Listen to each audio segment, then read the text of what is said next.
Hmm. Caramba, what am I doing? Let me get that fixed. Sitting there staring off into frickin' oblivion. Hmm. Hmm.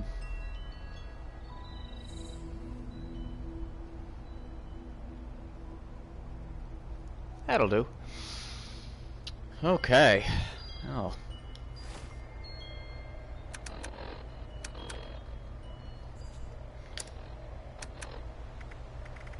Let's see, what do I have that's not rotted?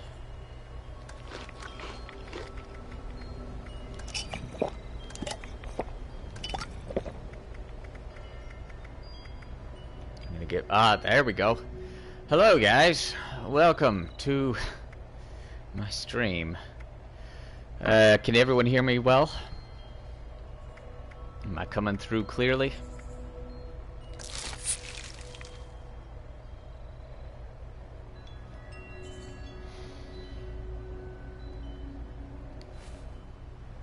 Okay. So, I wasn't actually... Wait a second, those aren't damaged. I guess they just didn't grow. Okay. This isn't a game I recommend. I know I put it in the disclaimer, but this is a verbal disclaimer. There are a lot of things wrong with this game, and it's not a matter of them not following through on their design well enough that leads to it being wrong. I'm mainly playing this to basically discuss some of the things that are wrong and right with the game, what could be done to make it right, and why I really don't expect them to do it. Because it seems to be contrary to their intent. So, give the game some time to... Well, I guess I can kind of sneak around in the night a little bit. After let me double check and see. Wait, these still aren't repaired? Doesn't seem right. I wonder if anybody stole from this. So, whew. It's difficult to know where to begin when it comes to this game. Because there's not a lot of things that it does right, and what it does do right, it has been patching out of its correctness, I guess. I'm a bit harsh on this game, not just because it's not a great Fallout game, or not even a good Fallout game, because it really doesn't do much in the way of achieving anything other than getting those who like survival games to believe that this has potential provided it gets patched enough, which is not the case. I'll start with things that it does right, just to get things off on the right foot, I guess. What it does right is it defaults to survival mode. I think that's a good thing. I think that it makes the crafting system more rewarding and meaningful.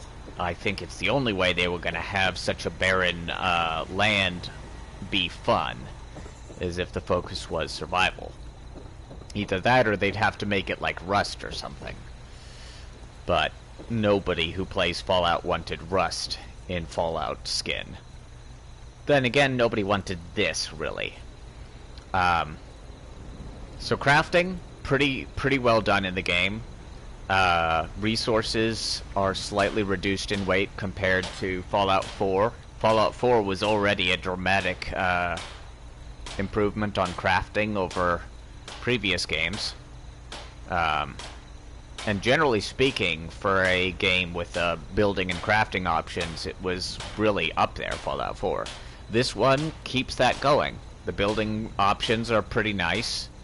Well done. They improved on the way that the buildings handled in the little settlement mode kind of thing. Though the fact that everything is tied behind a rather poorly balanced paywall when it comes to cosmetic options ain't great. Ain't great at all. Let's see. I think I already went ahead and crafted pretty much everything that I needed to craft before I left the area, so there's not a lot of crafting sitting here, so I'll do some exploration. The last thing I did was level up some of my weapons. But I will say that's actually one of the downsides to their thing immediately. I guess since I'm on the topic of one of the positives, there's a negative baked into it, and that's the fact that you level up and your gear levels, but doesn't level once it's been crafted. That's a big problem. That means that if I make a nifty, let's say I've got a pretty...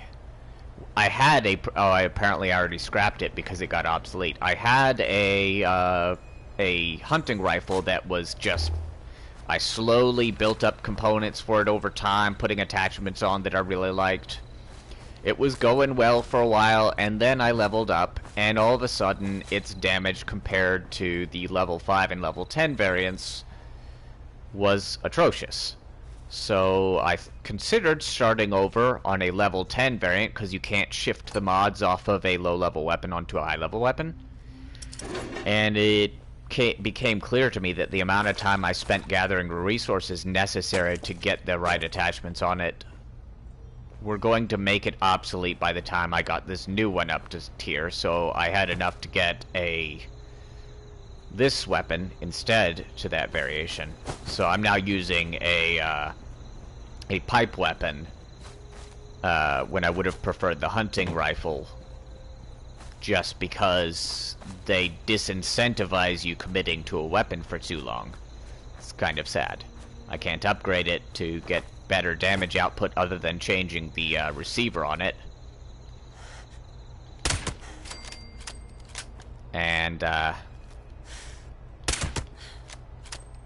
that one didn't die. I will say, I'm basically showcasing some of the improvements the team has made since launch. Those are solid hits on enemies that are not misbehaving on me. So that's credit to it. They have dramatically improved things on that front. So the shooting in this game is actually satisfying.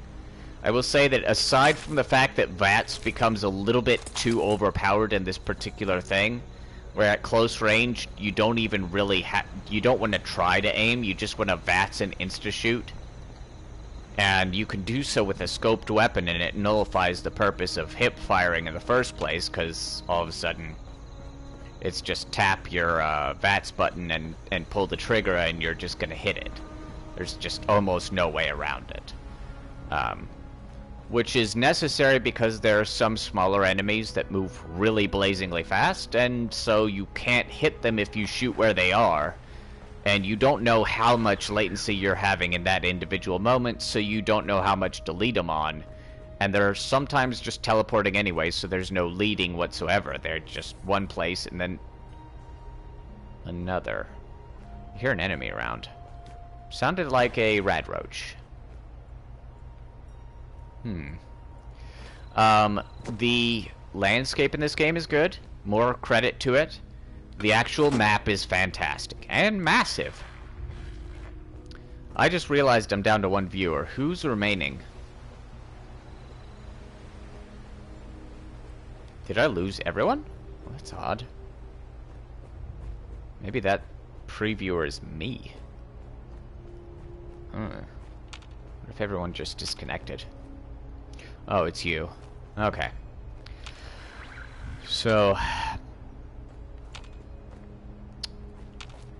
I mean, you're seeing the game behaving like you would expect Fallout 4 to behave. Oh, okay. But there's something that I may not actually capture on this stream, but the online aspect of it, aside from the fact that it introduces a lag into a game that would have been better without that having been tacked in, it also introduces the problem with the fact that you can't choose a server, meaning that everybody you run into is out for themselves, and the closest they can come to trying to assist you, considering most of them will never see you again, is they may, attempt to assist you with a fight. Sometimes they'll just go ahead and fight ahead of you so that they get all the experience instead. I've seen that more often than actually someone sticking around to get into a firefight with you. There is a squad function, but considering people don't communicate within the game, the squad function is kind of only beneficial if you meet up outside of the game itself, so the game works against itself by making itself toxic for people to meet up in. It doesn't mean you can't meet up with someone, but it means that the way you're going to end up doing it is going to some place like Discord or something where you can actually find groups. Or in the PSN, I'm assuming there are PS4 communities to help out with that. But you can't choose a server other than to match up with certain people who are on that server. So there's no persistent progress in a individual world. You leave the world, and all of a sudden the areas you looted are unlooted, so that's highly exploitable. Basically everything about the online aspect of this game is to the game's detriment. Both the way that they prevent players from becoming familiar with each other, to the way that it handles lag when lag occurs. It's just, generally speaking, a rough time. But there are things that end up being worthwhile. Like this person, that's a player-made base. It looks pretty cool. If this had been in someone's Fallout 4 universe or an offline game, I wouldn't have been able to see somebody else's work other than watching a YouTube video. So that's cool. But there's a problem with that. That base...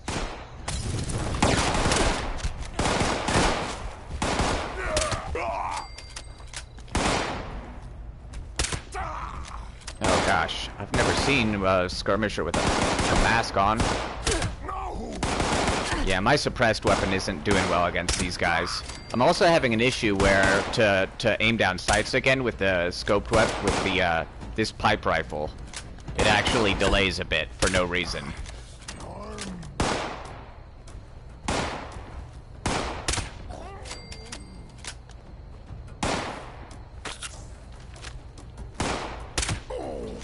And I guess,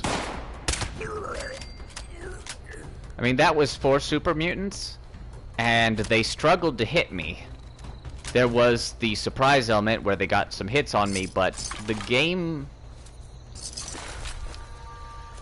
struggles to make combat a fair fight. There are enemies that will be unfair. You know, I mean, sometimes it'll be in the enemy's favor how the unfairness went, but they couldn't actually aim at me reliably. And so that confrontation should have been more dangerous than it was, making this game actually substantially easier than it should be for a survival thing. And that's a problem. That's a legitimate problem, because I can't choose to play on a higher difficulty other than to get to a higher level. In which case, if my gear is up to that level, well, If I get up to that level, then the challenge goes away again, other than in certain boss fights and dungeons. But that's not how a survival game should be. The challenges should be persistent to the world around you, not just in dedicated dungeons. It's fine for the dungeons to be more dangerous, but in this game, they kind of keep the really dangerous stuff, the stuff that could kill you, other than in a catastrophic issue of your own. Like, if I were to get mobbed on by like 4 ghouls, I'd survive that in this game. I wouldn't survive that in Fallout 4 on hard or anything above hard. And that's where the survival conflicts come in. This game defaults to survival mode, meaning hunger and thirst are always part of the game. And in many ways, the thirst mechanic in particular is more aggressive than Fallout 4's survival mode, which is particularly bad because there's now spoilage on food, and you get rads from... Oh, well, that's surprising. Hold on for a second, guys.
Okay, we are back in business.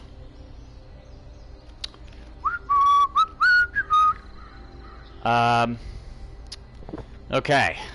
Yeah, sorry about that. I didn't get an announcement that they'd be doing the repairs there. It was just caulking a little hole around a sprinkler system. Wait, Black Cat? Why is that one showing as red? I don't want to kill it. So, anyways, moving on. Hello, kitty. Hey there, kitty. Can I do anything with you? Nope. It says danger. Wait a second, it's marking you as a hostile enemy. I don't believe it. You get to live even though it says you're a danger to me. Yeah, that's kind of like how it would say you're being hunted by rad stags when all they're actually doing is fleeing you. That's a Fallout 4 thing too. It's kind of funny.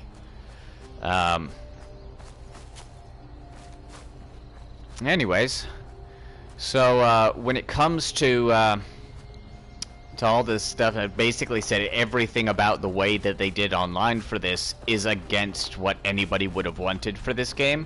Many people will accept this game as it is, in spite of the fact that it's the worst possible incarnation of a online Fallout that you could ever conceive of. I mean, Bethesda it's like they had a list of everything they could do wrong, and they made sure that they did literally every wrong thing they could. Oh, that's one of those Chinese liberator bots. Oh no, apparently it's fighting ghouls. Or not ghouls, scorched.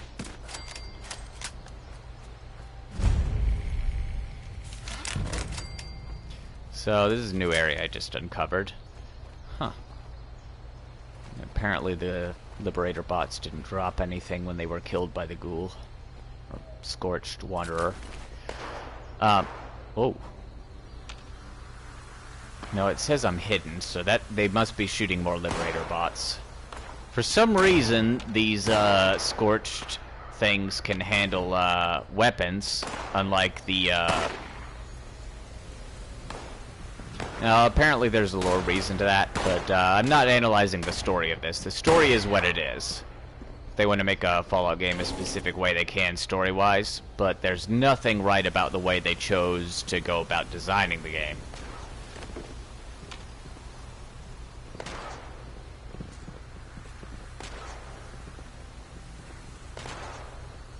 I mean, the map, Bethesda's developers make really good environments, layouts, and stuff like. Oh.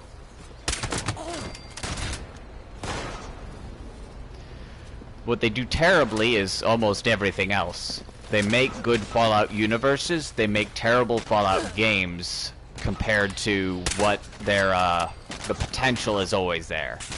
And everyone's always wanted a Bethesda game that was multiplayer, so I don't think that making a online Fallout 4 was a bad idea. But they should have gone with the Borderlands thing, which I guess is my recommendation side of things. It's like everything about this suffers from the fact that they went for a Rust or Ark-like approach to things, except for that they forgot to, you know, allow people to pick servers, which actually, you know, undermines the way that Ark and Rust end up working out as online games. And they gave you no option to play single player either, which is more strikes against them. There's no way to play this offline. If your internet hiccups, your game goes away. If your internet's down, say it's a rainy day, and you know, something causes your internet to falter, there's no way to experience any variant of this particular universe. Which means the second they take the servers down, this entire universe never existed for all intents and purposes. The way they... Wait, there's no way I missed that in VATS. With 88%, technically it's statistically possible, but it was... I've got too much of a scope on this for close quarters. So, I'm gonna wonder why I can't use my hot command. There we go.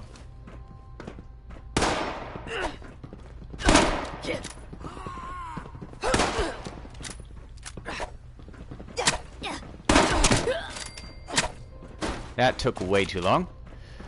That was largely on me, though. I think I was swinging just the right or left of it. I couldn't quite get centered on it.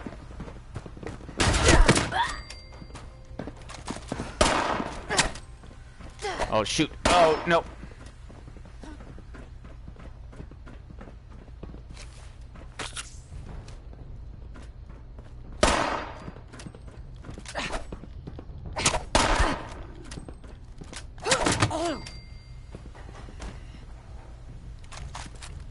Generally speaking...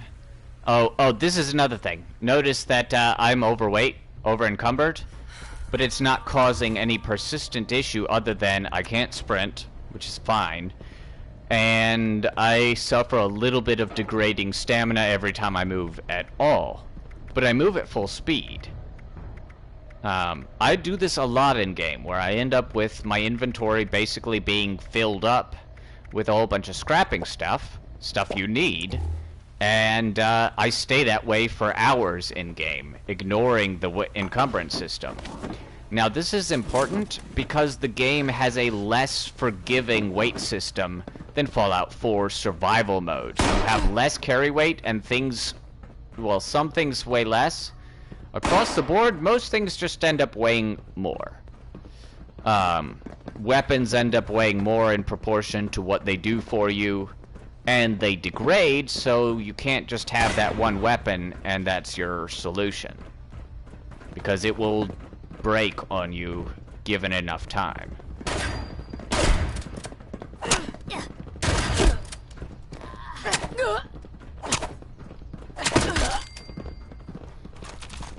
Lag is starting to affect me.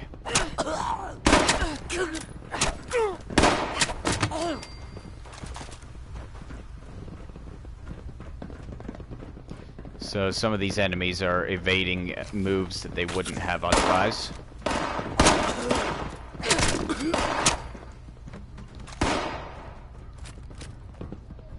And I am now grossly over-encumbered.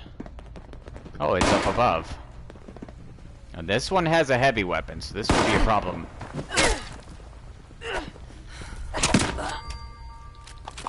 And it dropped a weapon that wasn't what it was wielding, so that's kind of funny. That's another thing about the game. The game completely disregards what equipment some enemies are wielding or wearing. So actually getting armor in this game is pretty much down to crafting, which is fine. Odd, but fine. But, you know, the game really doesn't do a very good job of consistently doing any of its own core aspects well. My stamina's out again. Hey there, King.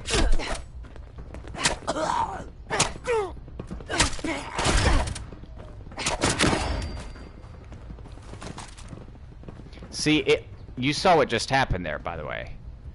I opened up its inventory for a brief second and it had shotgun and shotgun ammo, and then all of a sudden it transformed its ammo to laser gun and laser gun ammo, without me actually doing anything to cause that transformation.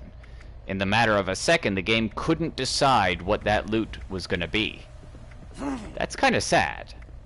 That's really, really sad, actually. I'm gonna swap to this for a little bit, just because they've been dropping ammo for it. I can fire a few clips of this. Test log. I'm gonna go ahead and play this, so I'm gonna be quiet for a little bit. Test log 3-12-78-A14. Eyes appear glassy. Subject seems to be experiencing decreased blood pressure and heart rate. While this new solution appears to trigger a vasovagal response in subjects with a complementary DNA structure. No other reversal.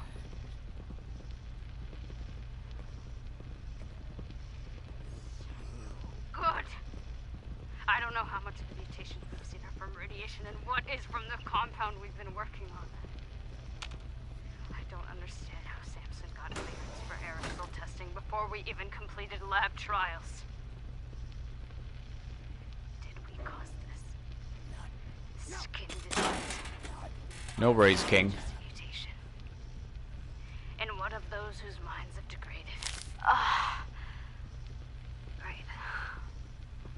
one out.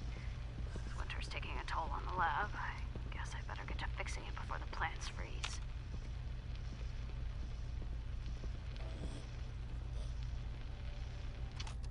Okay, that was it for that audio tape.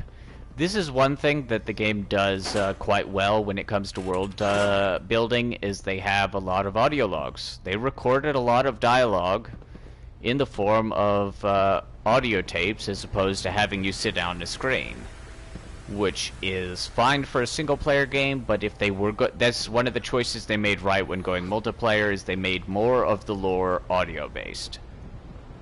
Which allows you to continue going through your gameplay rather than being cemented to a screen with enemies potentially moving around you. No, don't fall off the edge. Well, that loot's gonna be waiting for me down there.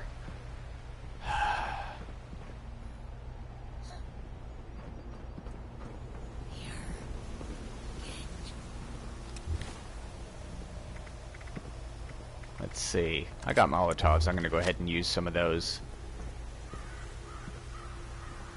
Oh, he's over there. Now, one thing, obviously, I'm sure most of you who've watched my PS4 streams are seeing the stark difference in graphical quality on this game. This game is prettier than Fallout 4. Credit where credit's due. They made the game run smoother with the higher graphical fidelity. And, that's nice.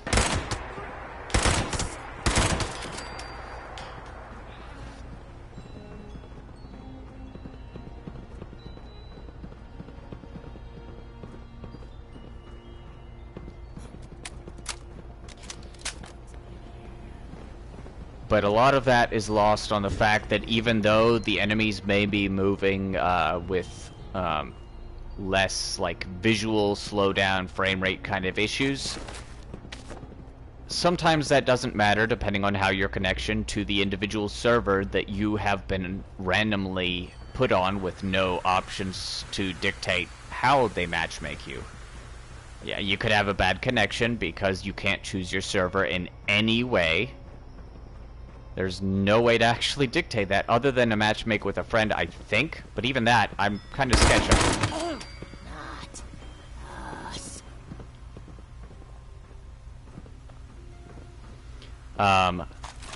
Because of the nature of the game... Oh.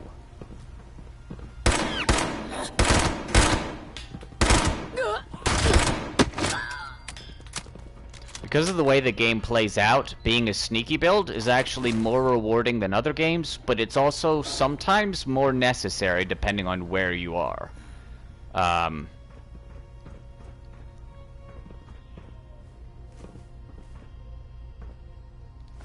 There are times where enemies just move so fast that you will just end up burning through more ammo than you want to in the process of taking on something, because it's just not going to get hit properly once it's aggroed, because it'll start choosing how to path to you, and that's when it becomes difficult for the server to tell your client where the enemy is.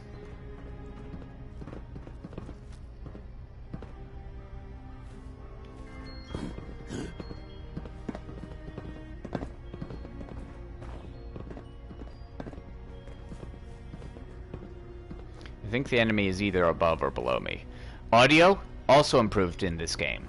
Like I said, they started development of a game that could have been an amazing game. What they did wrong is they made it a massively multiplayer style without actually having enough player slots to call it truly massive. They made it inefficient with higher player counts, so they may as well have gone to the Borderlands style co-op.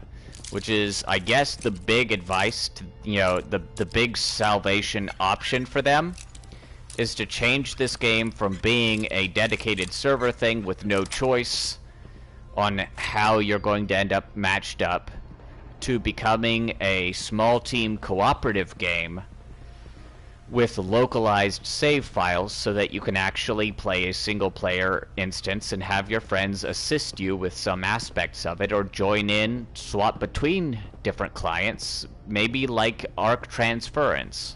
You know, the whole Ascension, I mean not Ascension, but uploading characters and downloading them from one person's... Now this is a PS4 thing, I'm sure they could work it, I mean, I'm sure it works just as well on PC if they were to work it out that way, and Xbox and all that other shenaniganry. But it wouldn't be too incredibly difficult for them to allow you to put your character into another person's world to play with them, and then at some point that person to have their character head over to your world and assist you with yours. That way you know who you're playing with, so there's no random trolling issues.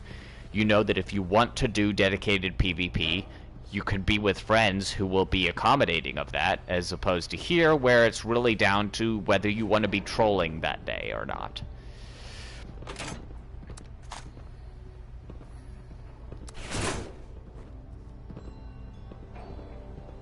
There's a lot of things this game could be doing right, and isn't, only because they didn't think through what their actual clientele went with, and decided to disregard the well-established wishes. I mean, before this game was announced, many of my friends who played Skyrim wanted this kind of game for the Elder Scrolls universe, and we wanted it to play like Borderlands as far as the way that matchmaking worked. I mean, that was something that I'm not even...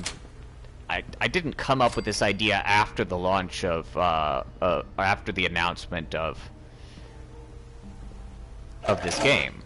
It's something that me and many of my friends had been discussing for quite a long time, of how they would actually go about making a online Elder Scrolls game.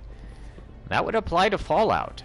Fallout would make an even better online game than Elder Scrolls would, by my measure, but not the way they chose to do it. There's no cooperation here.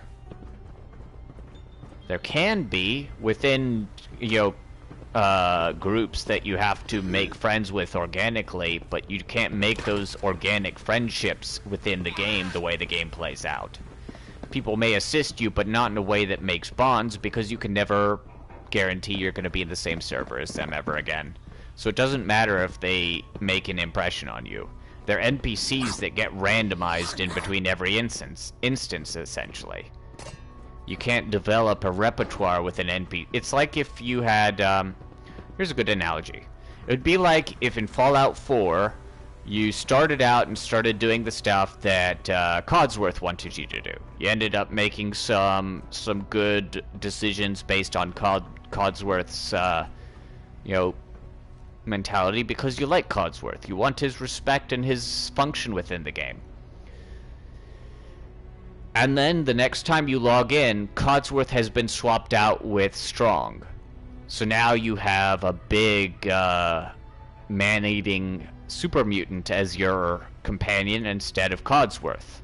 So everything you've been doing to befriend Codsworth and gain his trust and respect is now out the window, because now you have to do what it takes to make Strong not want to kill you. And then the next time you get on, instead you have Nick Valentine.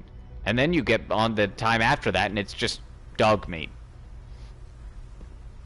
That's what you encounter in this game. Is it doesn't matter how good a connection you make with a player, if you don't become part of their clan by the end of your instance there, you may never see him again. And that's really, really garbage. There is a social function for matching with people who you know already, but you won't be making any new friends here. Not likely. There are ways to do it, but most people seem to not really want to do that in this game. So I'm going to go ahead and scrap that. Ooh, hair trigger receiver. I wanted that. Scrap all the junk. Scrap all that. Let's see, what weapons do I have to scrap? I have a lot to scrap for weapons. I'm going to go ahead and scrap that. This game isn't even unfun to play until you encounter one of the many design flaws, which is often when the game's doing what Bethesda wants the game to do. When you run into an instance where a player runs by you and doesn't even look, you know, in your direction, that's more or less exactly what Bethesda incentivized them to do. When they never pay you the time of day, never emote in your direction. Yeah, Bethesda gave us emotes and gave us no reason to use them. They gave us a crafting system and punish us every time we get further down the road of a crafting tree. There's a lot that Bethesda does to punish its player base for playing their game the way that they designed the game to be played, or announced that it would be played. There's just not a lot going right with the game, and a lot going wrong. See, this one has a big durability bar, but is already a little bit damaged. Whereas this one, why are they actually different? Okay, so I guess I'll scrap the ones with the smaller capacity for durability. Now, this one, oddly, is a non-leveled weapon. I just now noticed this doesn't have a level, which means this weapon won't vary over time. That's interesting. That could be good, because one of the problems that I ran into with my last my last hunting rifle is that, well, it got obsolete, and I couldn't migrate its mods off of it, so I have to start a brand new hunting rifle from scratch. So repairing a weapon is necessary to get through some confrontations, but in the long run, you may repair a weapon twice before it's completely obsolete, and you have to start the next one completely from bare bones, scratch. So let's go ahead and scrap that one pipe pistol. I'm going to keep this one. Actually, I'm going to scrap that one as well. Now, I've been learning some stuff for scrapping this, so I get components from it, but that's how they actually have you unlock stuff, and that I like. This is a thumbs up for this feature. The fact that the way you learn new stuff is by basically breaking down weapons to analyze their parts. I like that. I kind of find it awkward that you can break down a weapon that has a part that is in no way like what you get from it. I mean, that's what happens 99% of the time, is it gives you a component that weapon never had. But at least, when you suspend disbelief and take some notion of video game logic to apply to it, then that's passable. It's a decent idea. I'm going to go ahead and scrap this one. Got the long true barrel for it. So now I've reduced my weight down to the point where I can sprint again and regain stamina. I don't need this one. I have a better shotgun that I've stashed. But this game, the only reason it's not the game the game that I can recommend is because it's not supposed to be the game that me and every other friend who wanted an online Bethesda game wanted. And what I've said so far would make it a passable game at around, I'd say you could pay $20 for this game, and that would be fair. But there's a problem, and the problem is the Atom Shop. The Atom Shop was going to be something I was going to like if it was cosmetic options that were priced similarly to the Creation Club. I've already found the Creation Club to be a fair purchase price for most of its content. Some people disagree with that, but I was one of those that looked at the Creation Club prices and what they offered, and I said, this is fair. This is how to keep the game alive for much longer than it would have been otherwise, because there's nothing that makes Fallout 4 less fun over time, other than you basically burning through all the content. And by all the content, I don't mean beating the story, because no one ever really cared as much about the main story as they did about the actual going through the Fallout 4 universe. Well, some people did, but I myself was more keen on a post-apocalypse survival game, which is why I like survival mode for Fallout 4. This game is a survival game that does survival wrong in many ways, and would get a pass if it weren't for the fact that everything they offer as post-game stuff, in addition to this being currently a 40-something, a little bit over $40 game, as far as their price is concerned, and they tried to sell it at $60. They then went to charge you $8 for one skin for one weapon. One skin for one weapon in a game where there are more weapons than Fallout 4 had. by like double, it seems. More variants, varieties of weapons, and they want you to spend $8, $8 for one item for one weapon, which means you have invested for a weapon that will not match any armor set or weapon set if that's your intent. Not everybody feels that way about some things. They don't like to match their weapons and armors. I often do. But I can't even match my weapons to weapons. I can't have two weapons with, I mean, let's say a Brotherhood of Steel kind of appearance to them. My character's hungry. There's so much this game entices you to think that, hey, for those of you who like cosmetic options, look at this, we gave you cosmetic options. And then you look at what that becomes in the end, and it's as disjointed as frickin'... I mean, as far as the actual cosmetics, it ends up looking more goofy than not, because nothing ever matches. You just can't make it happen. Because you've got this one skin designed for this one weapon that will not match any other weapons of its class or any other class. Unless by coincidence they offered a similar-ish skin for some other weapon that you personally like. But I don't see that currently. And they don't allow you to buy all the different Atom Shop items that they've ever released at any given time. They cycle them through. Which makes you feel like if you see something you want, you either buy it then, or you never buy it. You've got a few months. But considering if you don't want to fork over money for the game, there's a way to make atoms in-game, but it is not fast enough to be able to spontaneously buy sets. It just don't happen. So, the game is fouled by its own focus, and its focus is to continue earning money for the duration of its lifespan. Problem is, I won't pay for extra content for the game if the content itself isn't even valuable in the format that they offer it.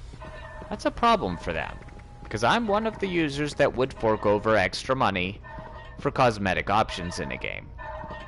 But not when it's so limited. Not when it's so overpriced for something I'm probably not going to use for the full duration of my game. It's a terrible business practice, and it's probably going to end up costing them more money in the long run. Even that wouldn't be enough to kill the game, except for the final thing that is why the Atom Shop is unforgivable. And I think I can actually showcase it while I'm in-game. So let me go ahead and make this mute fruit juice, and cook up any meat I have. Mut chops, figures. I don't think nope, I can make vegetable starch on the fly, I guess. May as well do that before my stuff rots. Okay. I don't know if it'll let me into the Atom Shop while I'm streaming. It may be a blocked scene. Is this actually broadcasting? It does look like it's broadcasting the Atomic Shop. So, that 600 atoms there, that's $6 for that denim suit. That's a piece of clothing. A piece of clothing for $6.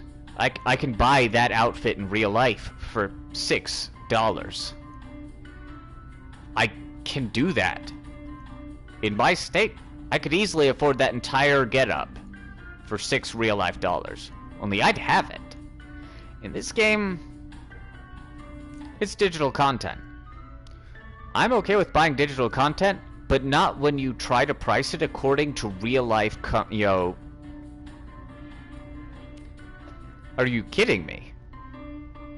And their answer would be, no, we're not kidding you, that's what they expect you to buy. Now, yeah, $7 for a refrigerator. Obviously, a refrigerator costs more, except for the fact that the only reason you need a refrigerator is because they put spoilage into the game.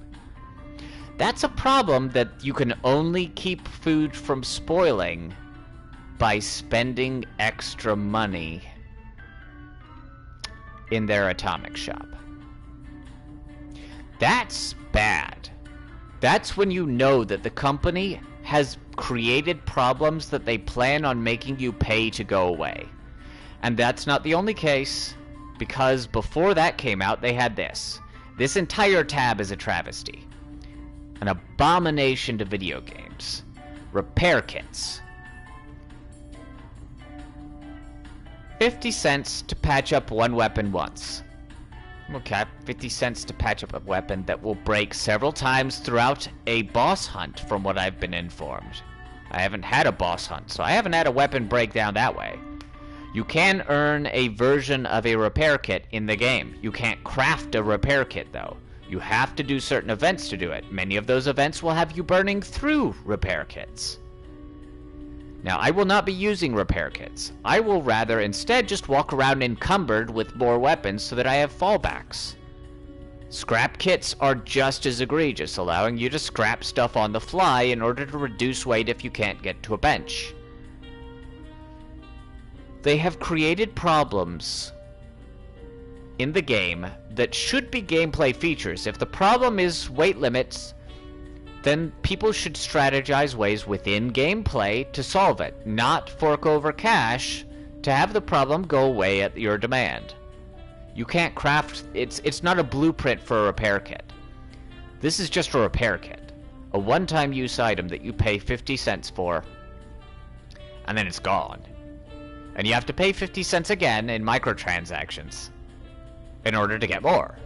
So you sit here and you put a whole bunch of items onto the shop so that you can buy these on the fly. It is the most predatory thing I've seen Bethesda do. I didn't consider the Creation Club to be a bad thing on either Skyrim or Fallout 4. I legitimately thought their prices were pretty decent for how much longevity most of the content got added. Other than they wanted to charge 50 Creation Club points for a single skin for a Pip-Boy. Now bear in mind, that's 50 cents for a single skin for a single item. Whereas now they want to charge $8 for a single skin for a single item. And I don't buy Pip-Boy skins because that price is only for the Pip-Boy. I don't think that's a smart move. Yeah, the Pip-Boy's there all the time, but the Pip-Boy is literally... You're buying a heads-up display, is what you're doing with that. That's not wise. I can justify 50 cents per weapon skin. I can justify $1 per weapon skin. $8 for weapon skin I cannot justify.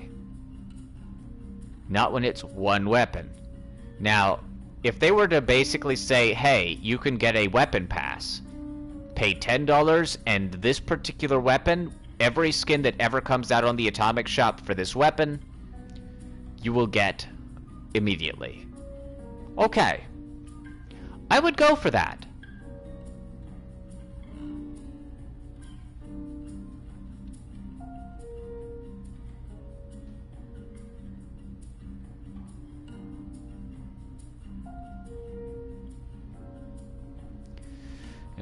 I'm assuming you typed more than I got there. Oh, sounds stupid, honestly. Okay, apparently my preview up there cuts out some of the message, but I got the full thing here. Yeah, it is stupid. Bethesda is making people buy less items on their shop by overpricing the cosmetics, which would sell quite readily. And then they're trying to make their Atomic Shop continue to make them money because they won't price their things at a rate that is enticing, so they make mandatory purchases. And I say mandatory because that's what they are designed to be. Now, you can be like me, go the masochistic route, walking around encumbered at nearly all times, and say, screw that, I'm just going to play the game. You can't get any more money from me, Bethesda, if this is what you're going to do. Now, I realize Bethesda's not watching the stream, nor will they ever see it. But that's my message to Bethesda is, I will pay Bethesda to give me something worth my while. nothing in the atomic shop is worth my while. Because if I pay them for the things that will make the game less irritating, I'm incentivizing them to make more irritating games in the future. I don't mind survival mode, but they deliberately nerfed weight in the game and made it more difficult to carry around a lot, even a mediocre amount of gear. They want you to pay money to play their game ongoing and to remove features that they baked into the code. They're having you pay them to take certain components of coded content out of the game for you. That coded content being their meat spoilage, repair system, and encumbrance system.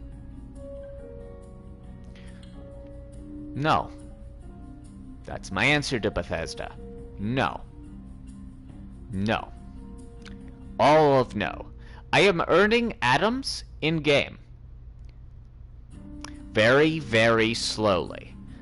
I haven't spent a single atom yet, but what I'm saving this up for is eventually I'll buy something with the atoms I earn. I will play their game the way that they don't want you to play, in order to never have to pay them again. The second they make it mandatory, well, I don't log into their game again. They can have my money if they offer me something that isn't insulting me and isn't basically an investment in worse game development in the future. And if I were to pay them for anything on this Atom shop with real money right now, if they were to make money off of me right now, I would be incentivizing them to continue this current practice. I don't want them to do this current practice, so I will never pay them a dime. Now, this game was a gift I appreciate having. It has some fun to be had there, but more often than not, it is irritating. For every 20% of the, it's like a 20-80 split. 20% of the time I'm having fantastic fun. 80% of the time I'm realizing how bad Bethesda is at understanding their audience right now. They made a game no one wanted, but everyone wanted them to make a game, because we like what Bethesda has done in the past. And they put a lot of Bethesda-ish things in this game.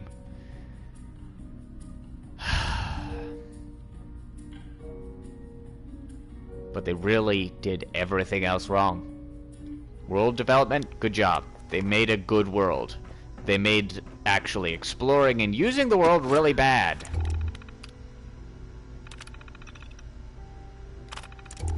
Wait a second, airport? I'm really at an airport, huh?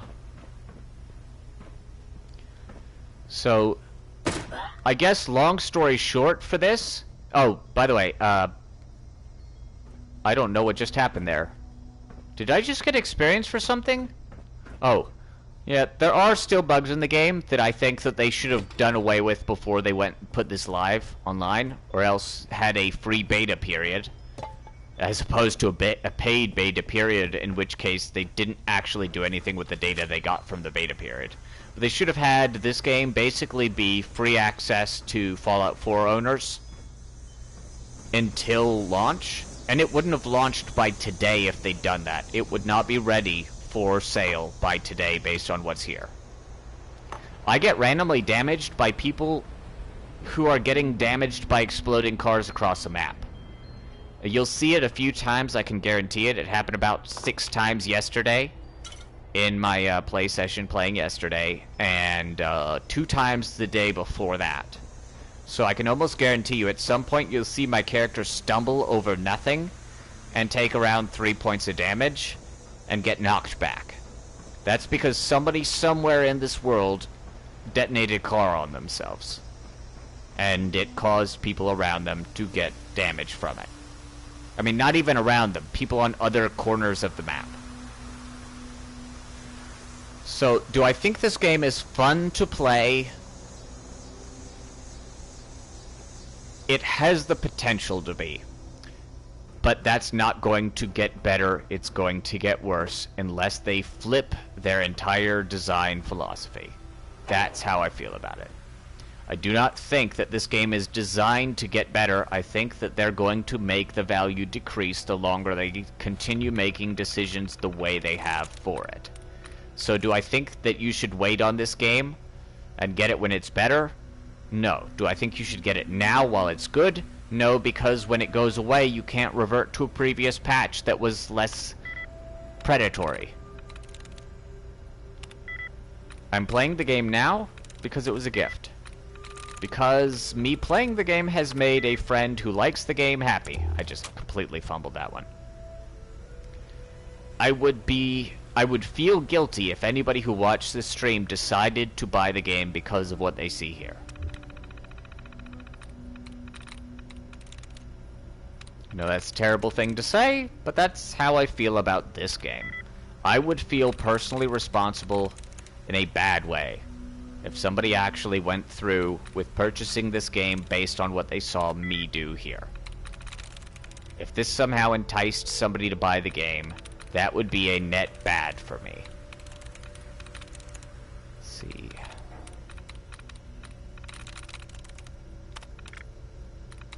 If I ever see... Now, here's the upside to me owning this game. For those of you who in the past have gone to me for game recommendation advice, if this game ever shows true signs of being done with its nonsense and genuinely moves solidly in the right direction in a way that they can't backtrack from, you guys will be the first to know. I will live stream it the second I believe this game can flip around. Until then, this gets a solid do not buy from me. If you have a friend who gifts it to you who's already gotten the game, I would say accept the gift. Because you playing with that friend may make it more worth the money they've already sunk into it. That's what I'd say.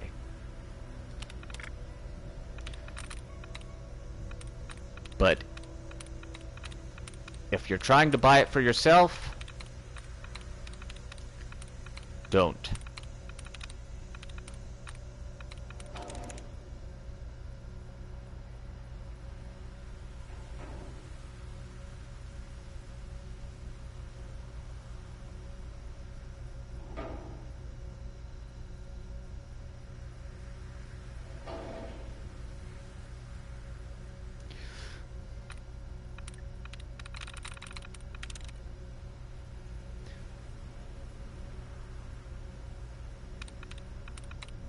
It says 1 of 2. I assume you've got more incoming for that.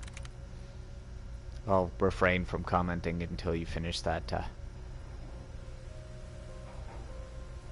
It's not named. It's not. Cover lived once. No. Did I already try Thief? I feel like I tried Thief.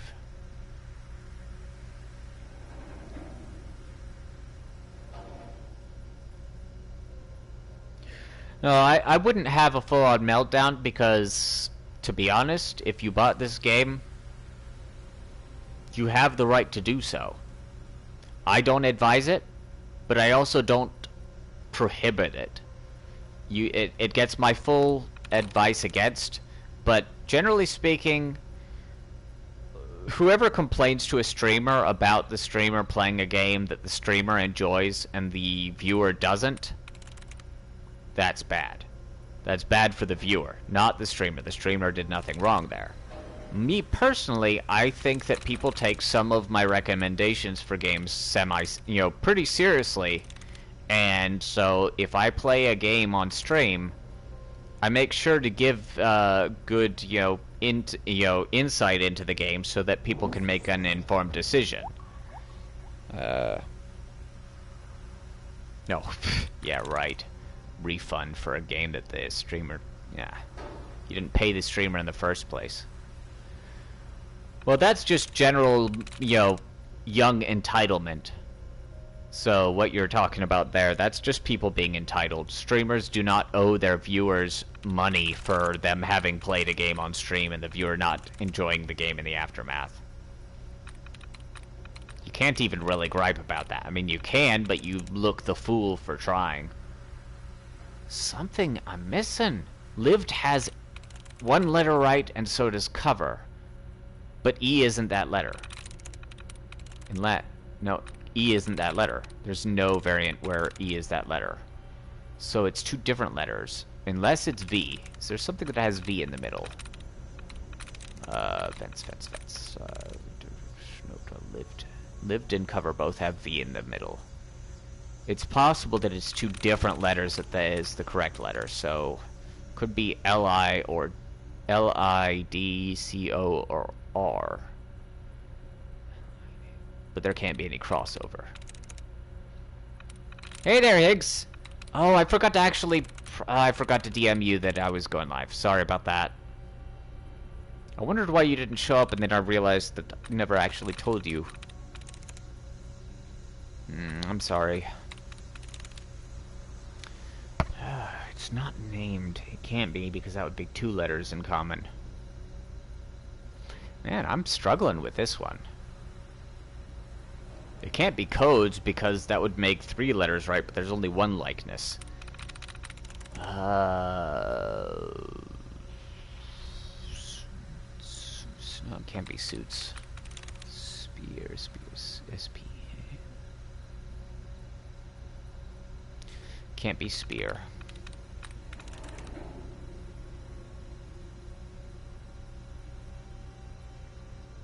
It can't be clips either, because there's no commonality to lived. Can't be occur, because ER would be a commonality. Fence. Can't be fence.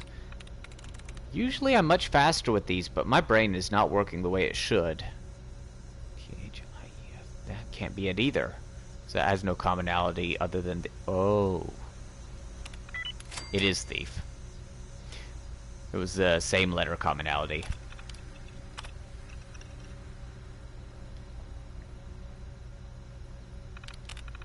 I just got really lagged out there. It kept me, What the... Well, that shouldn't have happened that way. But, here we go. Oh, this one already has a fusion core. However, I can't equip this because I can't use those. So, let's take that out.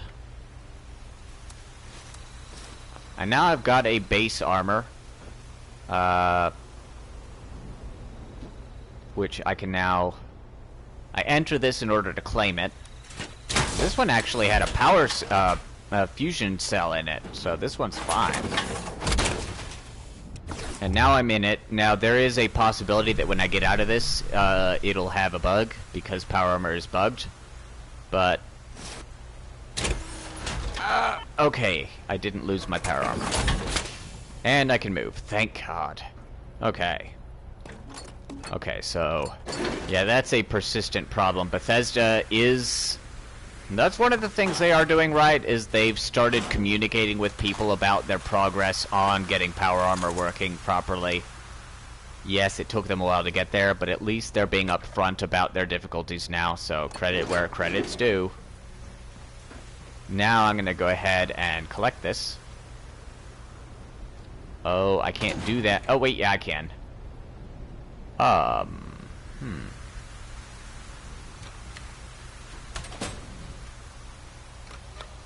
Yeah, that was a long delay between when I press it.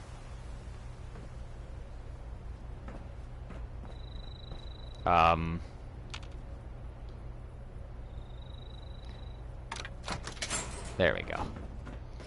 Oh, good grief. Yeah, this server has become a bit laggy. It started out pretty decent, and now apparently somebody's matched in who's causing the entire performance to drop, so... this is another problem with the game. The fact that you can't choose a server means that, the only way to swap servers, the way that the game accommodates it, is to exit and hope that it randomizes you into a decent server. Because you got no choices. So, I am over encumbered because of that power armor I'm holding.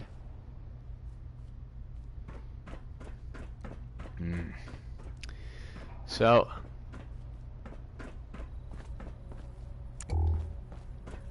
I mean, it breaks my heart that I cannot recommend this game at any level.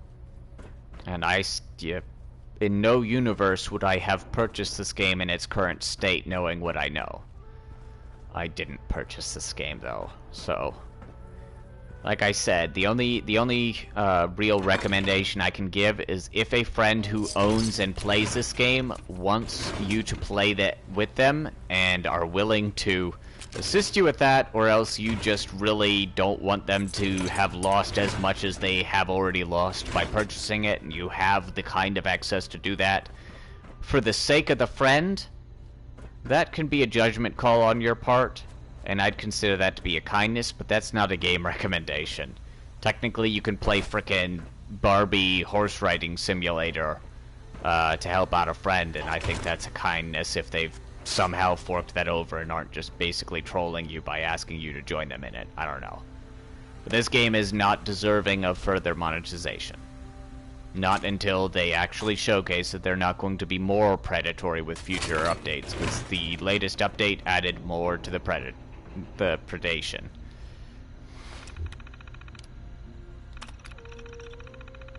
They are starting to... I mean, it didn't take them very long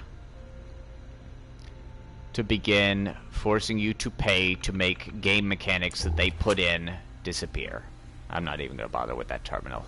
I don't really care much for the typed out stuff in this, and the audio logs are fun to listen to, but the lore in the audio logs is not the greatest.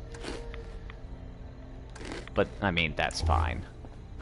Some people adore the extra flavor text, and some of them I like. There's some radio shows you can listen to.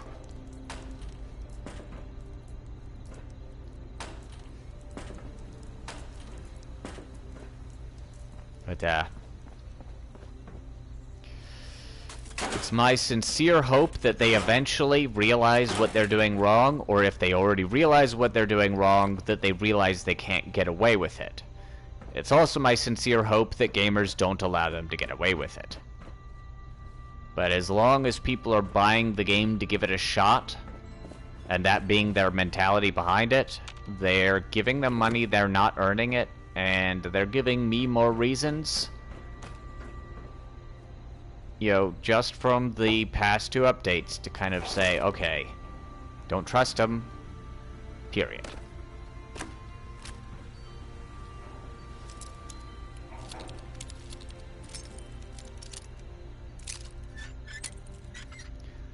Games I would recommend, though, is Fallout 4, and many of its Creation Club items, because they're priced rather well. I would recommend getting Skyrim on PS4, on Switch, on PC. I would highly recommend Skyrim on Switch. I think it's a fantastic game on the Nintendo Switch. Almost a must-have.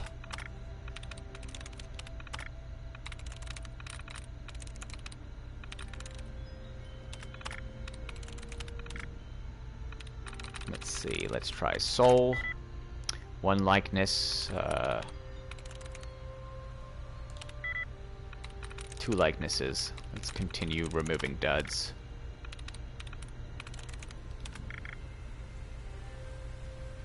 Tries reset, okay. So, send had 2. Self. See, I just earned 20 atoms for doing that, but that's a one-time thing. I won't get that 20 atoms at any later point for doing that particular activity. There's a fixed number of atoms you can earn in-game, and then there are ones you can re-earn by doing dailies, which randomize. I mean, I'd already picked that lock, so now I just basically doubled my experience by picking the lock and hacking the terminal, which, by the way, is a thing that I do in Fallout 4 as well. It's a fun little thing to do. So, I mean, while you're watching this stream, you'll probably see me have fun several times throughout it.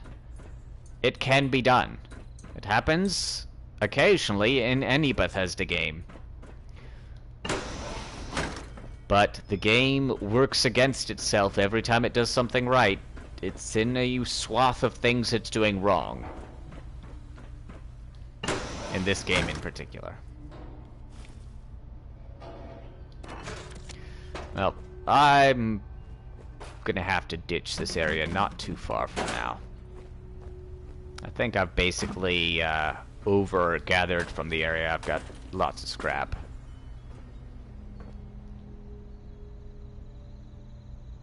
Okay, no worries. Hey, I'm glad you're being upfront about that, King. It's kind of makes you feel a little bit more involved, and I like when I get the feeling that that we're really kind of some semblance of a community here. It's good stuff. I like it. I like it. Where's oh dear. I just realized something. I unfavorited that somehow.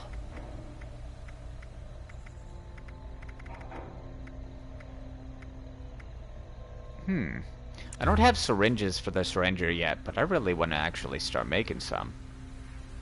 Syringer is a non-leveled weapon. That's the only non-leveled weapon I've even seen in the game. Requires skill 0. I have skill 1.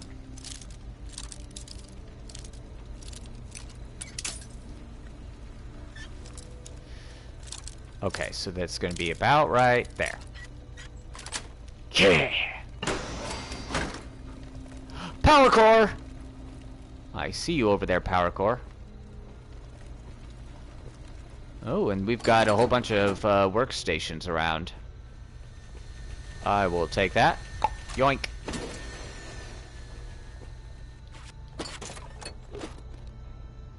I wanted to get this game. Oh.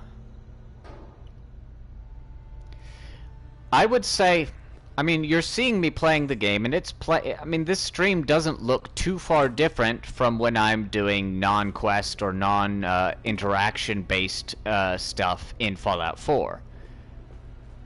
But, like I said, the game's designed to get progressively worse the way they're choosing to monetize it. They want to make it worse, and they're getting away with more every update.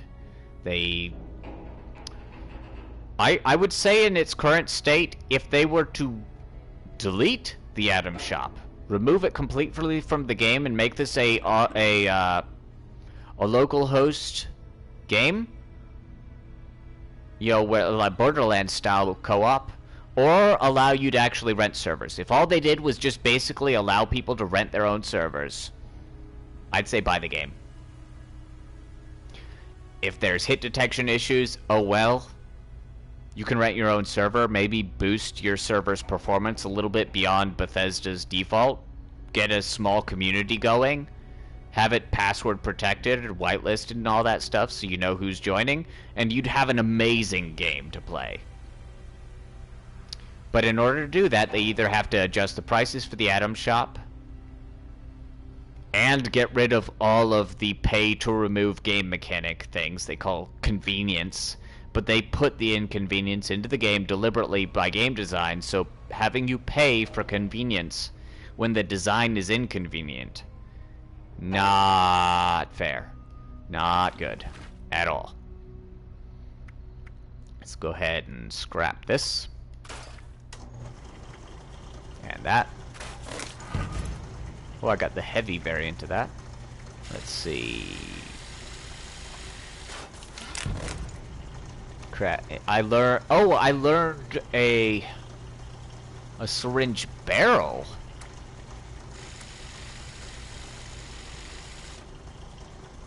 Wait a second. Oh, the barrel adds a syringe to it. So you craft syringes that don't have anything, and the barrel changes what it fires, rather than making syringe by syringe the way Fallout 4's syringer did. I don't dislike that. That's kind of cool. Although how that works for an unleveled weapon is confusing. But I guess this is a debuff weapon. exclusively, so leveling, I guess, wouldn't make much sense. Okay. I give that a pass. That's good. I don't have the ability to make that because it requires a substance I've never heard of before. But that's fine. That means I can do that later. So I'm just going to leave that as it is for now. Let's see, can I make any improvements on this? I've already got the snappy receiver. What would the vicious do? Improved hip fire and critical shot. Now I like my snappy better. Better rate of fire, which for this weapon, that means that the ADS glitch for the pipe bolt action doesn't cause as much an issue. I'm just going to keep that a long barrel. Forceful stock is the best I could hope for. Now this weapon's basically ideal for this point. Eventually I'll have to scrap it and start over when I get high enough in level, but for now it's decent. Now as far as my 38, I don't want this to be automatic, so let's see. Superior hip fire, nah. Speedy, improved fire rate, hip fire, nah. Rate of fire, critical, no. Damage and critical. I'll consider it.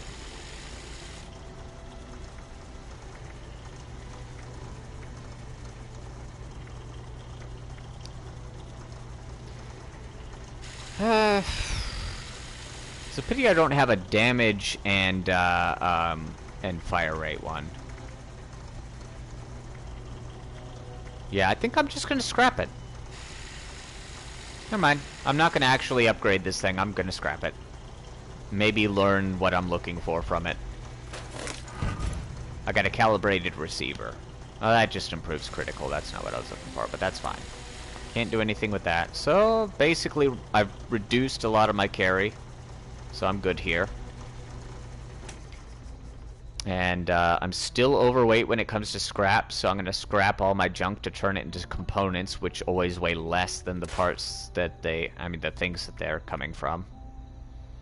So that's cool. I'm now to 185 out of 175 weight, so I've almost gotten down to the ability where I can start using AP-based stuff again. Wait a second. Pocketed boiled. Why is this one not equipped? What do I have equipped instead? Lightweight painted. Got it. Okay. I may go for... Oh, wait. If I equip pocketed boiled, then I will have... I should be at my correct carry weight then. I'm going to go ahead and scrap this for potential information. Didn't learn any mods. Oh well. Let's scrap this. I really hoped that one of those would teach me something, but they did not. Okay. Well, we've reduced some of our... Actually, we're already at the point where we can move around. I'm going to go ahead and see if I can get my leather better. Still haven't unlocked mods for those.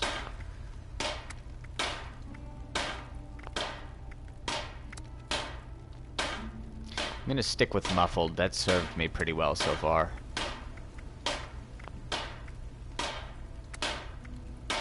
Still won't have any modifications for that backpack.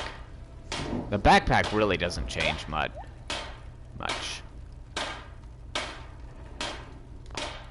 Did I just hear a player?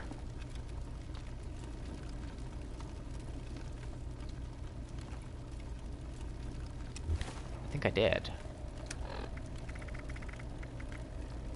Let's see, if I equip that, my carry weight goes up to 180.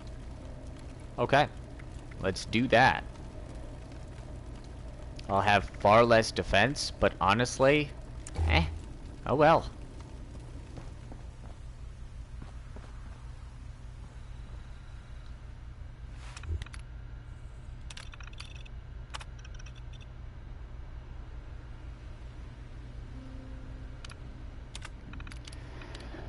Now,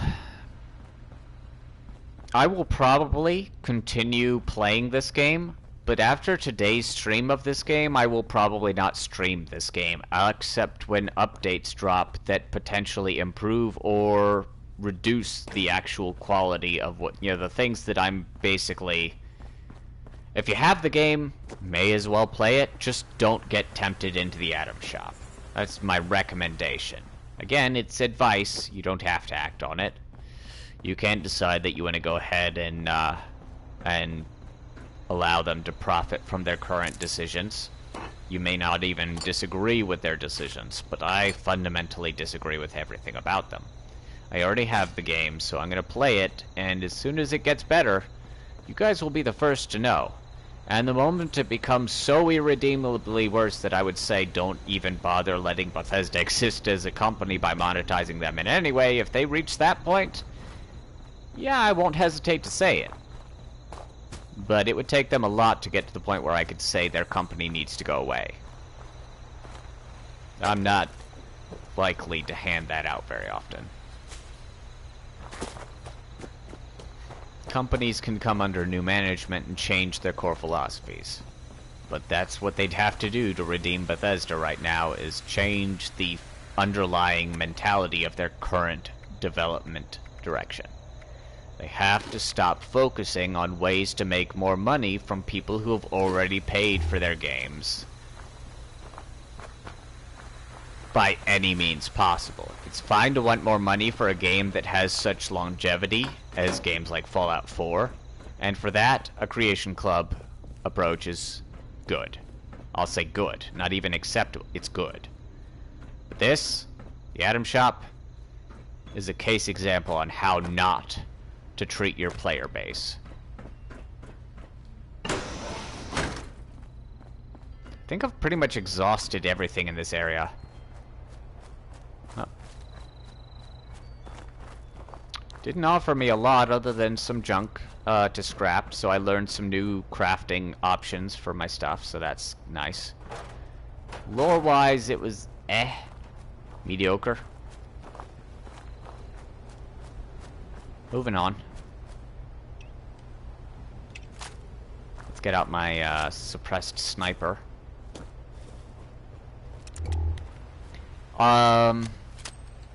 I guess I can talk about something else I like in the game now that I've made sure everybody fully understands, you know, some of the stuff. Some of the design choices they made were pretty nice, and one of the things I like about it is the way they've got a variable perk system.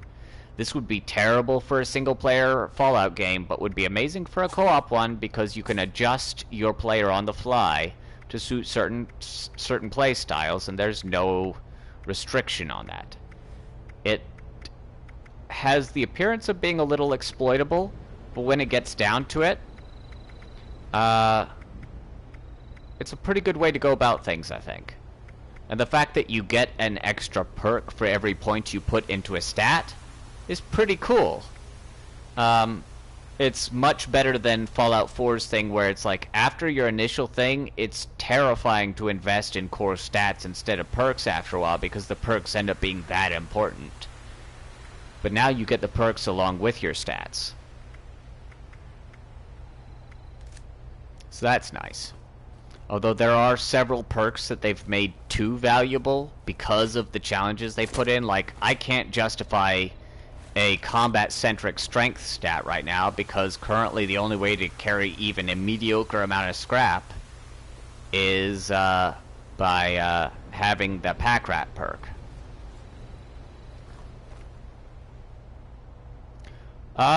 No, that's a fine random question. Fortnite's still live because Fortnite was never a bad game. Well, no, it was never a bad game. I don't like Battle Royale. Fortnite isn't even close to breaking that for me. Apex Legends is what I would consider to be the best Battle Royale. But many people disagree with me on that one. I think it's the best Battle Royale, but I still don't like Battle Royale. It doesn't make me like Battle Royale. But everything I like about Apex Legends is because it does a lot of the things right that were done right in Titanfall 2. So honestly, I'd prefer Titanfall 2 over Apex Legends, regardless of how new or updated anything gets with Apex Legends. It's still a Battle Royale, so it's not fun for me.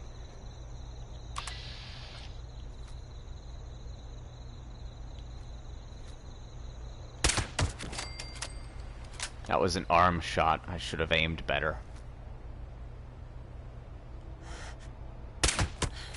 That was arm, but it passed through his torso as well. No way that one's spotting me. I missed. Wait, that one's got a crown.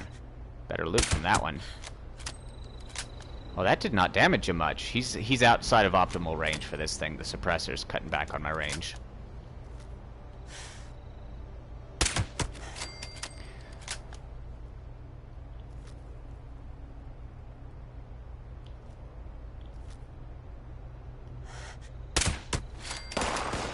That was a groin shot.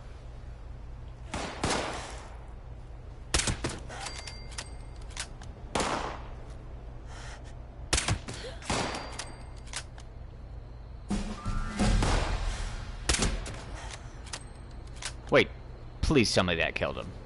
Oh, it did. Thank God. That was a headshot, and it was a sweet headshot, so I would have been very surprised if that didn't take him down. But there's still something hunting me. Or at least trying to.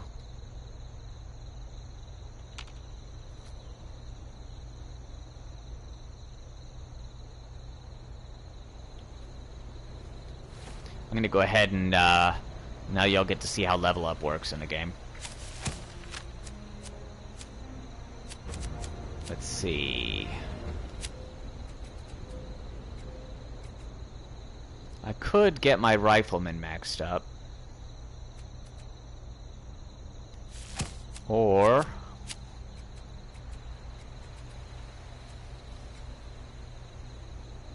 armor weighs 25% less than normal. That could be useful. Or I could upgrade my gunsmith once more.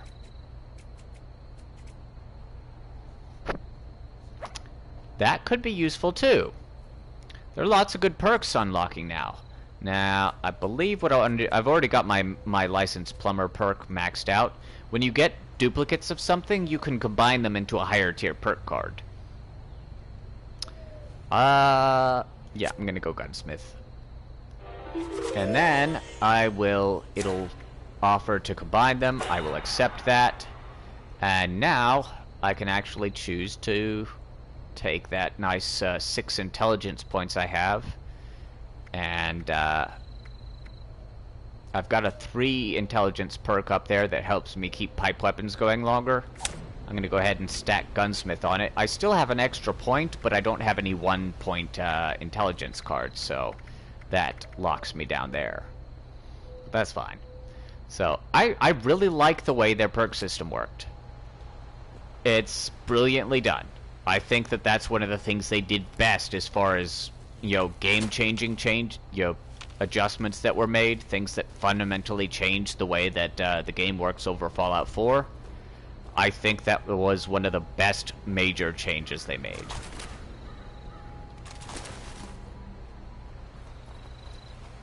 Not because it would have been good in Fallout 4, but because that's a good way to tweak a game like Fallout 4 into becoming entertaining with other players involved.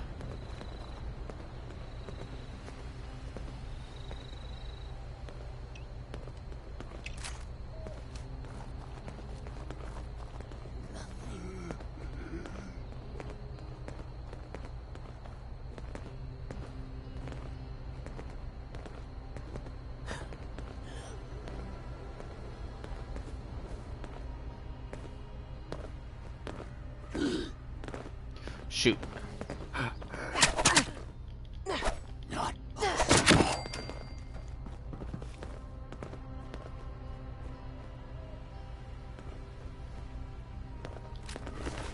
See, that had a hatchet, but it dropped a pipe. That's a bizarre nature of the Scorched here. They do not drop what they should drop. Pretty much ever. There's one walking somewhere. Oh, they're up above me. It's gotta be where they are. Oh, this one's not, though.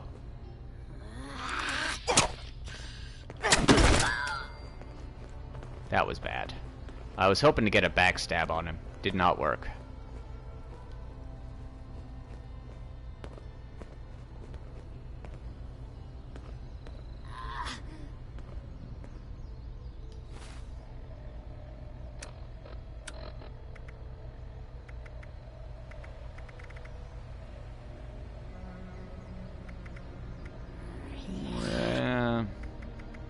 I'll go ahead and risk a Molotov.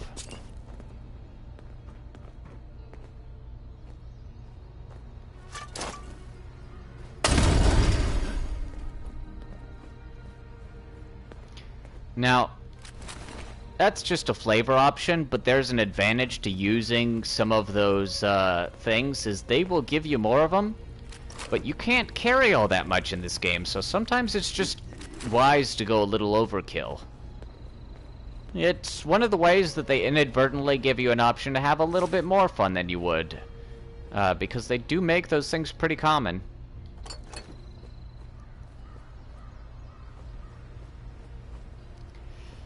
But I feel like that's almost a mistake on their part, because it doesn't seem in line with the majority of their choices to basically give you an incentive to overkill. You'd think that in a survival game they'd be advising you to be very careful with your usage of ammo, but things like... oh.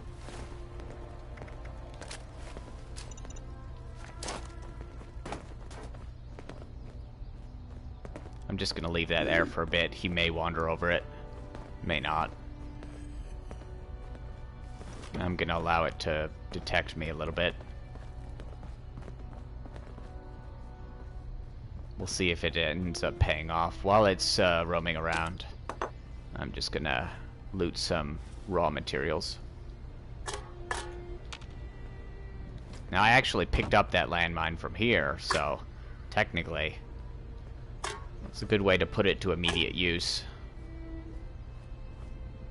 Except for the fact that it's not coming for me. Let's try and help it detect us. Wait, it's... oh, I was hoping to make some noise against the wall. Didn't work out. The mine is upside down.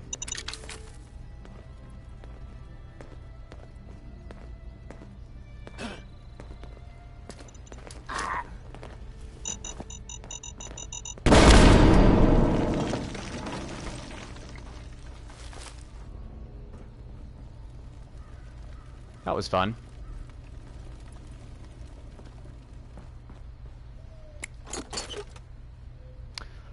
No way! I can craft these now? Okay, so that's cool. I just learned how to handcraft a vault suit. So, that's nice. I like that.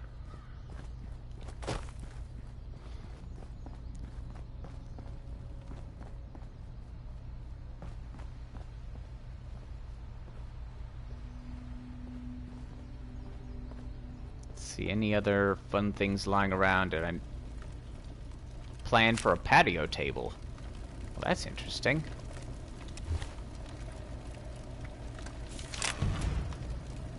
Okay. Let's go ahead and optimize our scrap by refining it down to core components. And then let's go to... is there a weapon crafting bench around here? No? Guess not. Nope, there isn't. Okay, let's see. I assume I'd make a Vault-Tec suit here. Under Armor. Surprisingly cheap to make. I wonder if it's a leveled item. No, it's not a leveled item. Okay.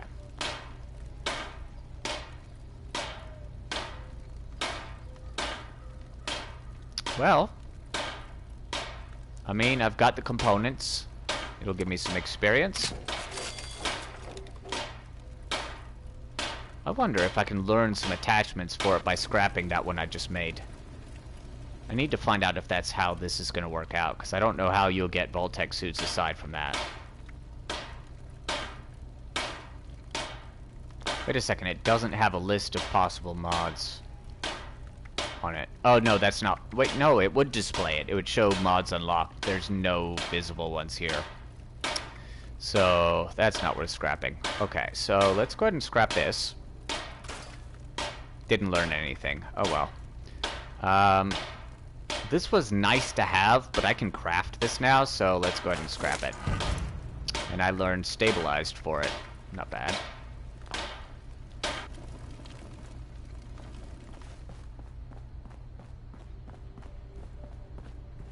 So, is anybody, welcome back, Potato, by the way. Sorry it took me so long to actually say that. It's kind of embarrassing. Oh, we've got some pre-war money. You look, you just kind of died sitting there. Okay.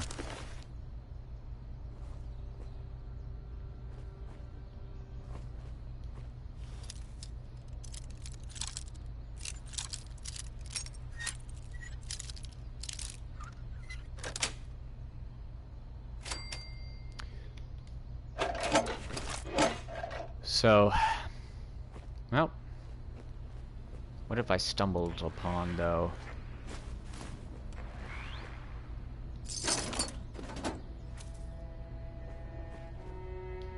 Clothing iron, fuse, Abraxo cleaner. That's all nice. Mountain honey, interesting.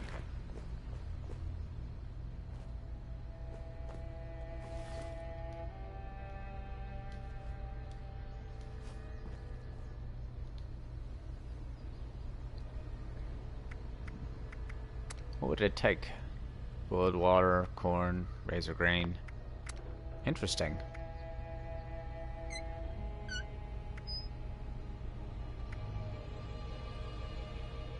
Vodka. Fermentable whiskey. This is interesting stuff.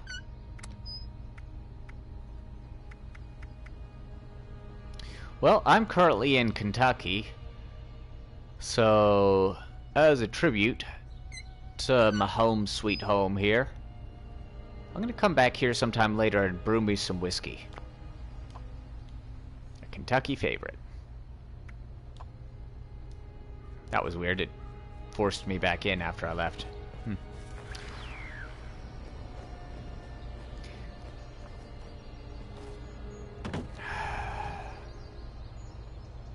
Well, it looks like the lag spike I was dealing with has passed. So whoever it was that was logging in that had whatever's causing the connection to become so atrocious is gone.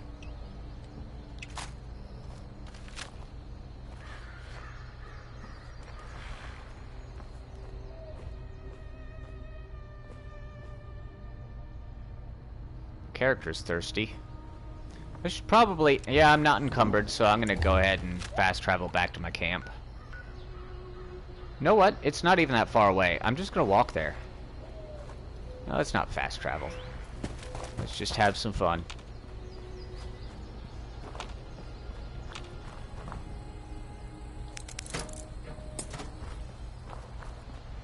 Yeah, I'm gonna go ahead and drink while I'm on the run. Let's see. Actually, I'm gonna have a soup because it looks like I was about to lose this stuff anyways. The carrot soup's a little spoiling. And that provides hydration, so that's good stuff. May as well put it to use before it becomes moldy food.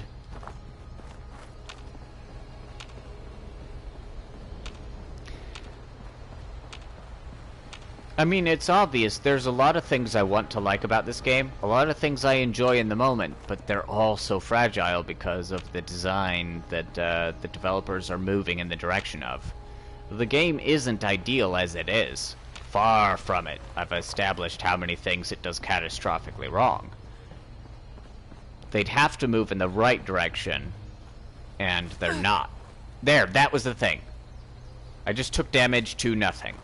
Somebody had a car detonate on them, and it did quite a bit of damage to me, actually. Holy crap. That gap between my rads and my health is how much that random ghost damage did. That was nothing to do with where I was or anything. I just took damage because somebody else detonated a car on themselves.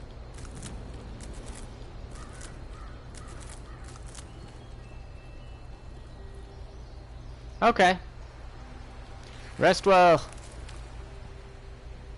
Hope to see you next time there, King. It's good to have you around.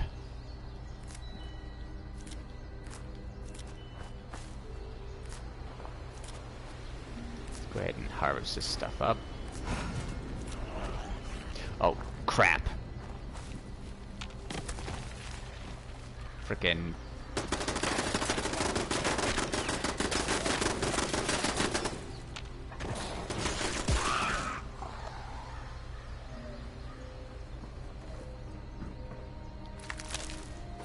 was a thing.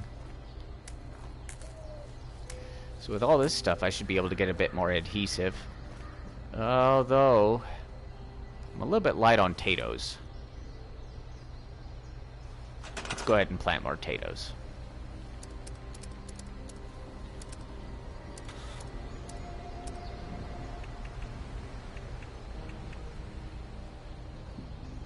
See, about right there, and there, and there.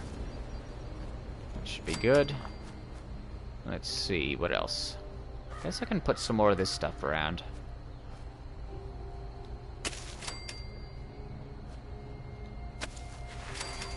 It hides amongst the grass, but it's fine. Let's see, that... I was afraid the turret was going to end up breaking my cornstalk there by firing across it, but it looks like I got lucky. Let's go ahead and put some carrots. Okay.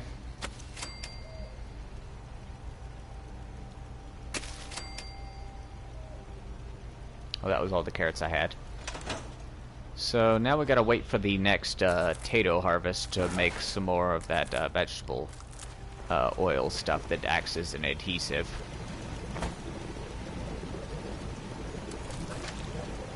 It's weird, that's supposed to carry more than just 5 units. Oh well. I mean, it's an industrial purifier, it should actually continually gather them while I'm away. Let's go ahead and get some radio going.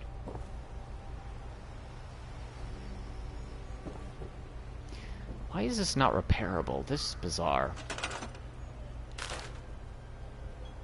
Yeah, it's not allowing me to repair my stuff. What the crud is with that? Doesn't make sense. I've got a little bit of damage on a bunch of my stuff and I just can't fix it.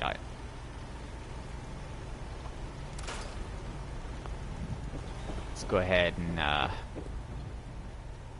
go into the inner sanctum. Okay, I gave you the command to shut a while ago, door. Let's store all my junk. And, see what we can patch up over here. Let's go ahead and scrap that. And that. That's a level 10.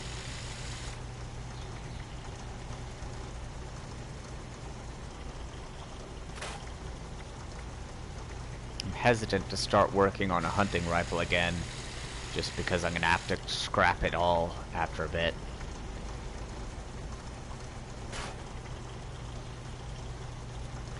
You know, I can craft my own syringer. May as well scrap this to see if I learn a new blueprint. I didn't, but that's okay.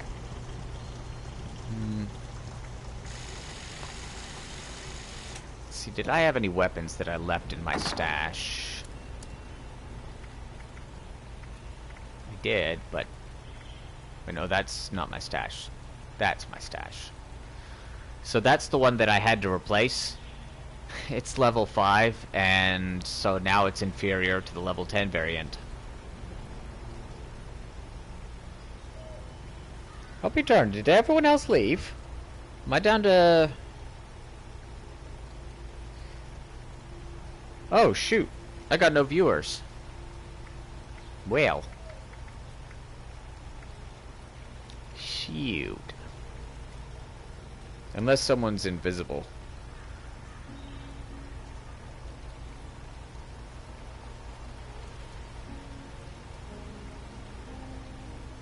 A new king left, but I thought Potato was here. Guess not. Well, that's just, oh, and Higgs left as well. Wait a second, what?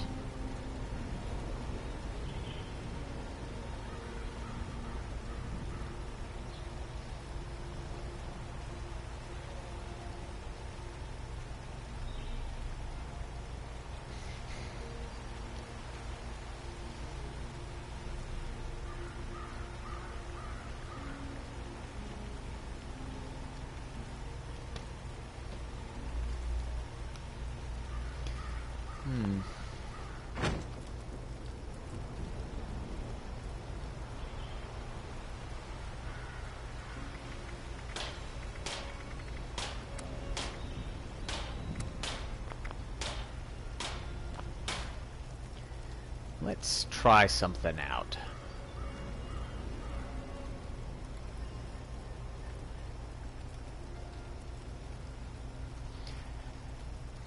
Oh no, that's not what I meant to do. Let's switch to craft. Let's see if I can actually get some of those arm attachments to exist for me.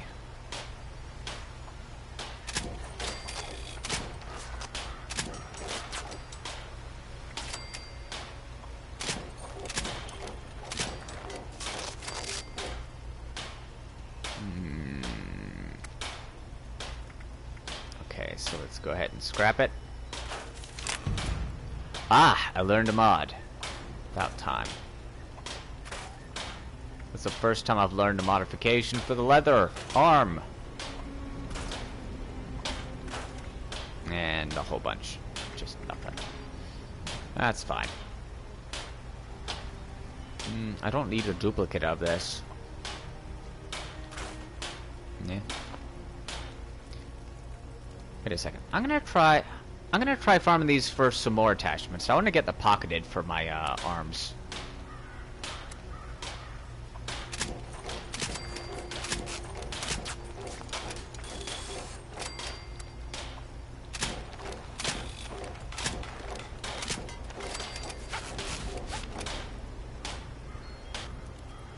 So let's go to this and scrap these suckers down.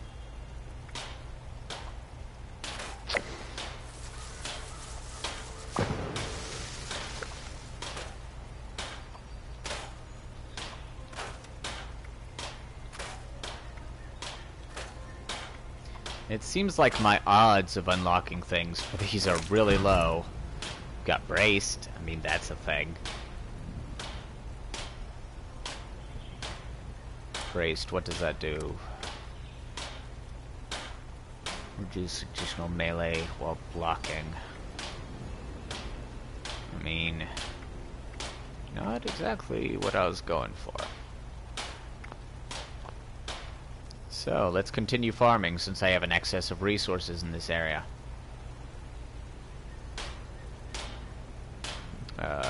Switch to craft. Light armor.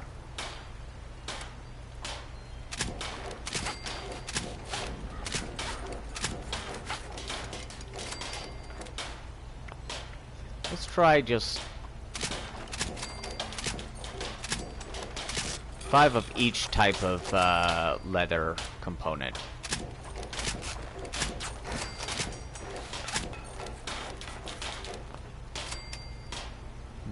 Switch to modify, and then bam.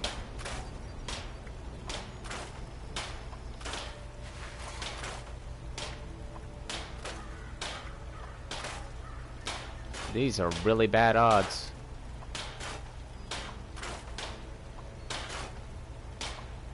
You kidding me? Got studded leather.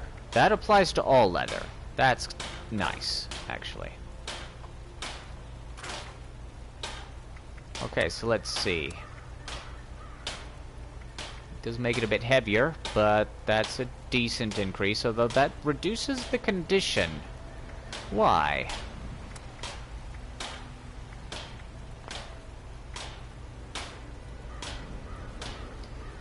Well, instead of I mean, I'm just going to continue increasing my odds of uncovering something new, so I'm going to go ahead and scrap these and then build new leather ones from scratch.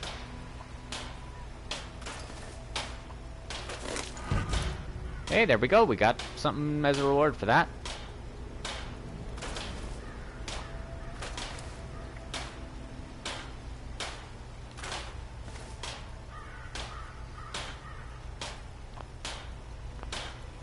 Let's switch to craft. Let's make this of level 10. This of level 10.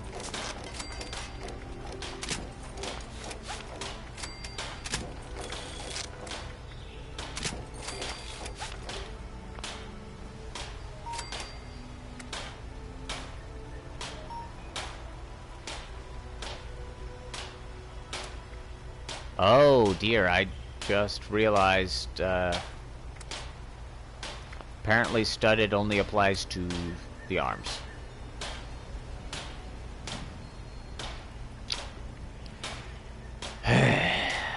Fine. Doesn't even look...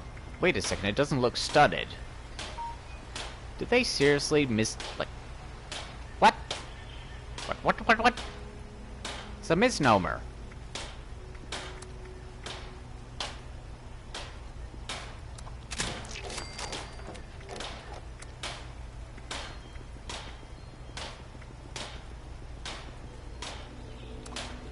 I'm gonna go ahead and just put lighter build on them.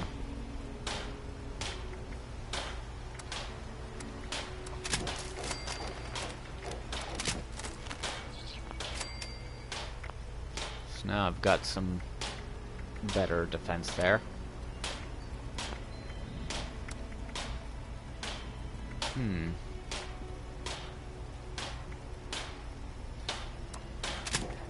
I guess I'll just go with some lightweight for now.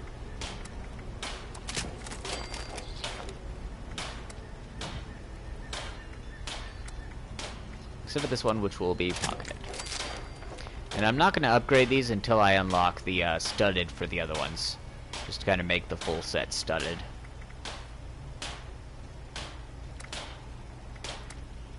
So...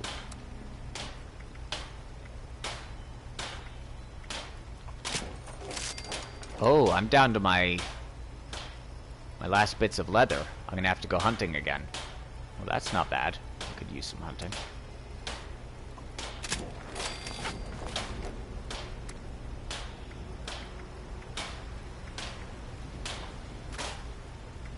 No dice. No dice. I guess that's fine.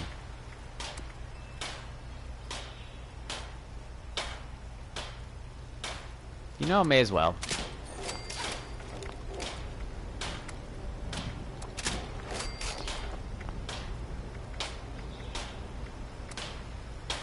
Except for that one required more leather. Ah, it's fine. It's fine.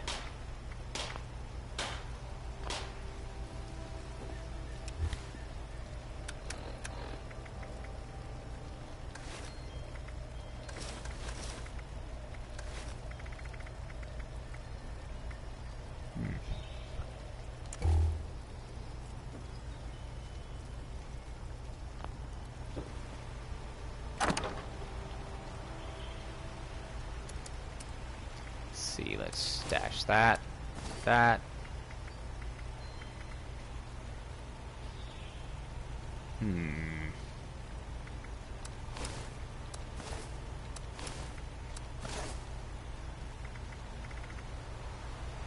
I am almost to the maximum amount of junk I can even keep in my base entirely.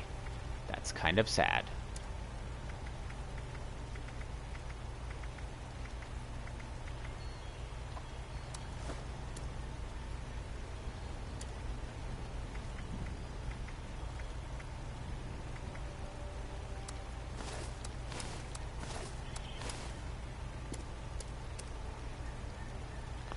Well, yees, what yees.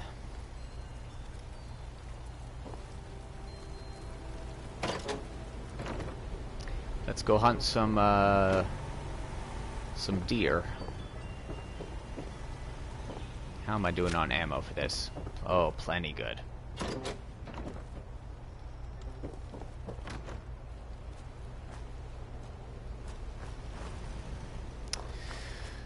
For this, I mean, I had the discussion, basically, talked about the things that made me want to stream this in the first place. The actual discussion points.